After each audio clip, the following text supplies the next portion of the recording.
What will be the biggest challenge for the generation of women behind me? This is our biggest challenge, to combine experience with wisdom. Our challenge is to oppose the dumbing down of America, the acceptance of beliefs as if they are facts. We have to get over patriarchal stereotypes, to stop viewing women as objects and as the weaker sex. Our challenge is cultural. We should not have to work harder for less pay and prop up the present circumstances.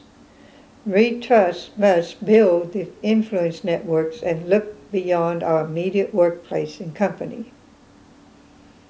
Currently, there's a great fear and negative rhetoric against education and science, against intellectuals. This rhetoric will continue. In spite of what you might think, we are intellectuals because we operate within the language of science and technology. Coding's technology, from the blaster to the painter to the estimator to management, is our language of science. We all have objective measurements to meet. The selection of designer facts, as coined by columnist Leonard Pitts, cannot be ignored. Think about the federal representative who brought a snowball to Congress and stated, "I'm not a scientist. We had the largest snowfall in recent history.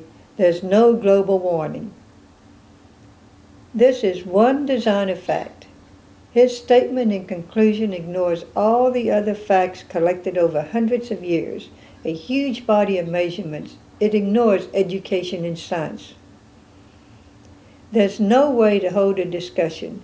The two sides are talking past one another. I fear this is our greatest challenge. Our coatings industry runs on handing down anecdotal stories of myths.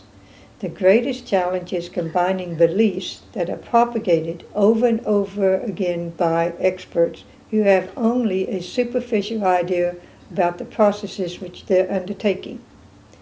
We need to embrace education, rely on data and measurement, to adopt changes in technology and materials, to move ourselves to a greener industry which is performance-driven, and not be afraid of change. This is our biggest challenge, to combine experience with wisdom.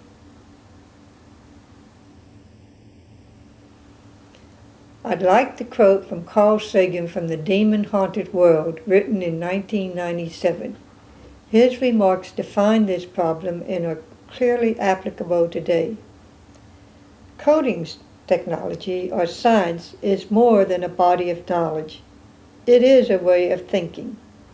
I have a foreboding of an America in my children's age or grandchildren's age, when the United States is a service and information economy, when nearly all the key manufacturing industries have slipped away to other countries, when awesome technological powers are in the hands of a very few, and no one representing the public interest can even grasp the issues. When the people have lost the ability to set their own agendas or knowledgeably crush those in authority, when clutching our crystals and nervously consulting our horoscopes, our critical faculties in demand, unable to distinguish between what feels good and what's true, we slide, almost without noticing, back into superstition and darkness. The dumbing down of America is most evident in the slow decay of substantive content in the enormously influential media. The 30-second sound bites, now down to 10 seconds or less. The lowest common denominator programming. Credulous presentations on pseudoscience and superstition. Our challenge is combating beliefs that are propagated over and over again by experts who have only a superficial idea about the processes which they are undertaking. This is our biggest challenge, to combine experience with wisdom.